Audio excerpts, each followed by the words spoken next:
Monsieur le Président, chers collègues, Mesdames et Messieurs, je remercie le Secrétaire général pour l'initiative d'organiser ce sommet et je salue ses efforts pour un monde de paix, un monde stable où règne le développement inclusif. L'avenir que nous voulons commande de ne laisser personne de côté face aux défis que sont la paix et la sécurité, la réduction des inégalités, l'éradication de la pauvreté, la justice et l'équité. Nous ne pouvons réaliser cet avenir que dans la recherche de solutions communes dont le fondement se trouve dans un cadre multilatéral, un cadre qui inspire confiance et adhésion et sert les intérêts de tous. Autrement, il continuera à susciter la méfiance des uns et la défiance des autres et de perdre ainsi la crédibilité et la légitimité attachées à son autorité.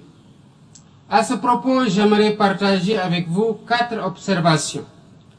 Premièrement, il est clair que notre futur ne peut se construire sur le modèle actuel, dominé par les injustices, l'extrême pauvreté qui touche 10% de la population mondiale, les tensions géopolitiques de haute intensité et le réchauffement sans précédent de la planète qui affecte gravement nos pays. Le constat est alarmant et comme le soulignent les rapports du secrétaire général de l'ONU, si les tendances actuelles se maintiennent, 575 millions de personnes vivront encore dans l'extrême pauvreté d'ici 2030, ce qui va entraver davantage tout espoir de développement durable.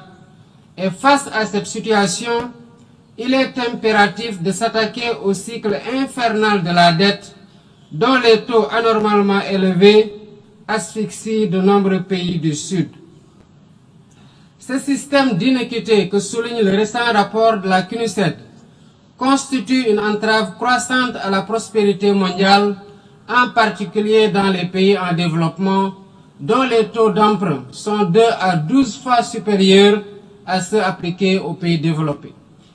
Pour une meilleure soutenabilité de la dette, il faut réformer les conditions d'accès au crédit, surtout le crédit export, en assouplissant les règles sur les taux d'emprunt et la durée des délais de grâce et des périodes de remboursement. Deuxièmement, la nécessité de réformer la gouvernance politique, économique et financière mondiale pour refléter les réalités d'aujourd'hui. Même si des progrès ont été accomplis récemment, notamment avec la décision du G20 d'attribuer un siège permanent à l'Afrique et celle des États membres du FMI d'accorder un 3e siège à l'Afrique dans son conseil d'administration, il reste beaucoup à faire pour garantir une pleine inclusion des pays en développement dans ces instances.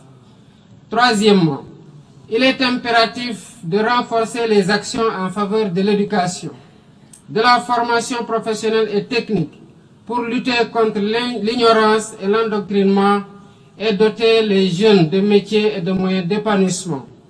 Un tel investissement contribuera à lutter contre les inégalités et à la réalisation des objectifs de développement durable. Il est donc plus qu'urgent d'accélérer la mise en œuvre du plan de relance des ODD, initié par le secrétaire général. Quatrièmement, il est essentiel d'investir davantage dans la connectivité et la digitalisation, par le renforcement des infrastructures numériques, l'innovation et le soutien à l'industrie créative des jeunes sur qui repose l'avenir. Nous devons offrir aux jeunes les moyens de se former, de réussir et de s'épanouir. Ils doivent être au cœur de nos actions et associés dans la gestion et les prises de décision en tant que vecteurs de paix et acteurs de développement. Je vous remercie de votre aimable attention.